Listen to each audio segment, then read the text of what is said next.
Welcome to remix king channel. దివంగత తమిళనాడు ముఖ్యమంత్రి గతంలో ఆదాయానికి మించి ఆస్తులు సంపాదించారనే కేసులో ఆరోపణలు ఎదుర్కొన్నారు.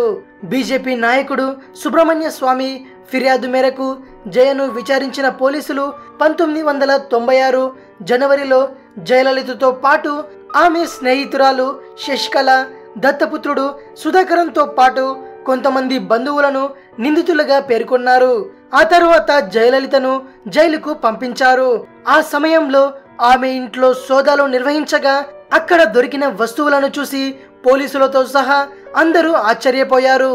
1991లో కేవలం 2 కోట్ల రూపాయల ఆస్తులను ఎన్నికల నామినేషన్ అఫిడవిట్లో చూపిన జయలలిత ఆ తరువాత తన ఇంట్లో చేసిన సోదాలలో 28 కిలోల బంగారం, 880 కిలోల వెండి, 10,500 పట్టుచీరలు, 750 జతల చెప్పులు, 91 చేతి గడియారాలు, స్థిర చరాస్తులకు సంబంధించిన 306 దస్తావేజులు లభించాయి.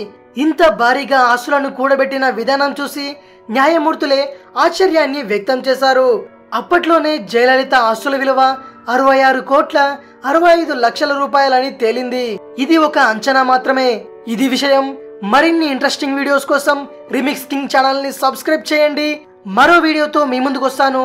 అంతవరకు సెలవు.